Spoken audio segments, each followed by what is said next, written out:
मैं सहर नसीराबादी अपने YouTube चैनल सोनारी पर आप सभी का स्वागत और हार्दिक अभिनंदन करता हूँ। सोनारी अर्थात सोनेट्स और शायरी। आप सोच रहे होंगे कि इतने सारे YouTube चैनल होते हुए एक और नए चैनल की क्या प्रासंगिकता हो सकती है।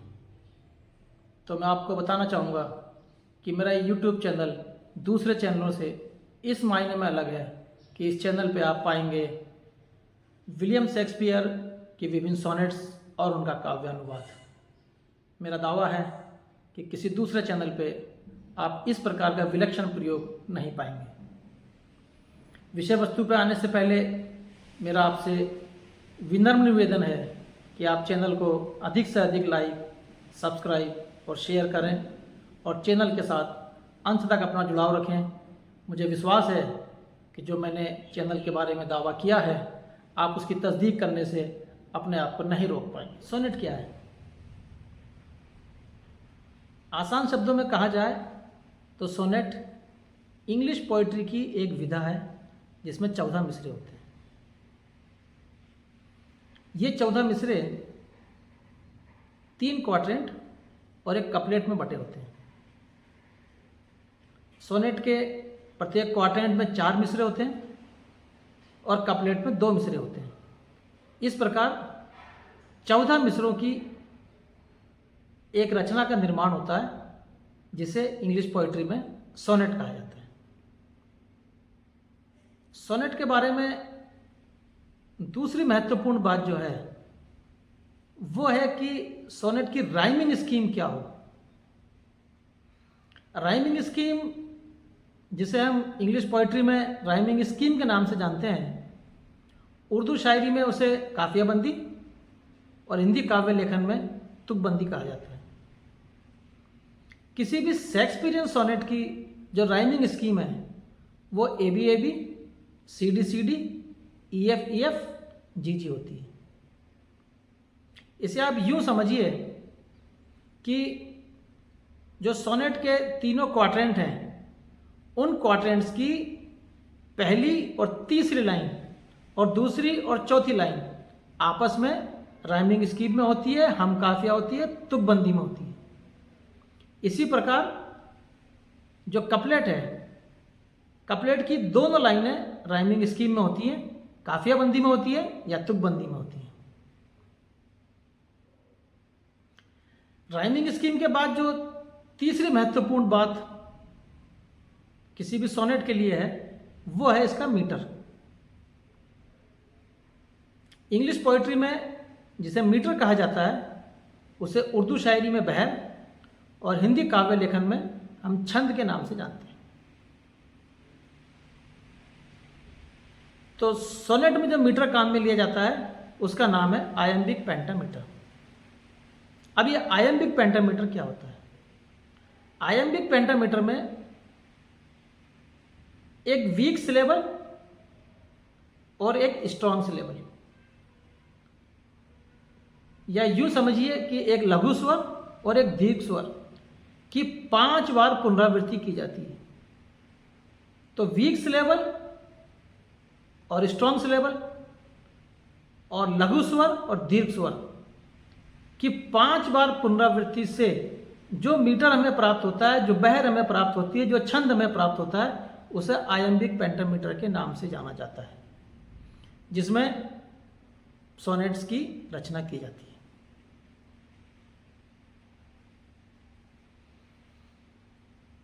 सोनेट का मीटर समझने के बाद जो सबसे महत्वपूर्ण बात है वो है सोनेट की विषय वस्तु। अगर हम शेक्सपियरियन सोनेट तक सीमित रहते हुए बात करें तो निसंकोच रूप से ये कहा जा सकता है कि शेक्सपियर के द्वारा जो 154 सोनेट्स लिखी गई हैं उन सभी की विषय वस्तु एहसास मोहब्बत रही है। एहसास मोहब्बत यानी फीलिंग ऑफ लव। इसमें भी एक खास बात यह है कि अगर हम एहसास मोहब्बत के बीच में खड़े हैं और इसके एक छोर पे मोहब्बत है और दूसरे छोर पे नफरत है, तो इन दोनों छोरों की जो अनंतता है उस अनंतता को अपनी सोनेट्स में विलियम शेक्सपियर ने छुआ है। एहसास मोहब्बत का कोई ऐसा विषय, कोई ऐसा एहसास, कोई ऐसा जज्बात रह नहीं जाता है जिसे विलियम शेक्सपियर ने छुआ नहीं।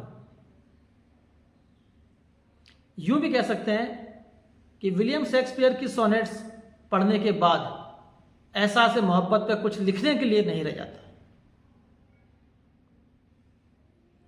तो सोनेट्स का ये एक संक्षिप्त परिचय मैंने आपके सामने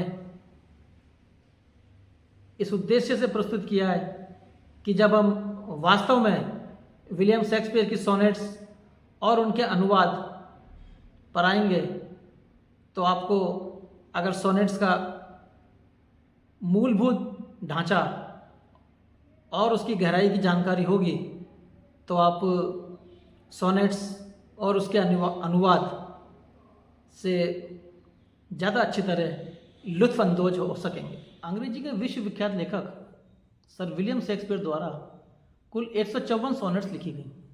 इनमें से क्रम संख्या 1 से 126 तक की सोनेट्स एक फेयर यूथ को संबोधित करके लिखी गई है।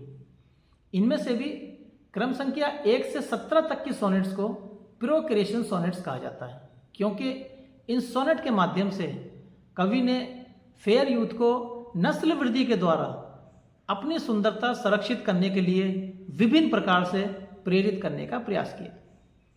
क्रम संख्या 127 से 154 तक की सोनेट्स को एक डार्क लेडी को संबोधित करके लिखा गया है और इनमें से भी अंतिम दो सोनेट्स अर्थात सोनेट संख्या 153 और 154 ग्रीक मिथोलॉजी के गॉड ऑफ लव क्यूपिड को संबोधित करके लिखा गया है। तो सिलसिलेवार रूप से इन सोनेट्स पर चर्चा प्रारंभ करते हैं और सोनेट संख्या 1 की बात करते हैं।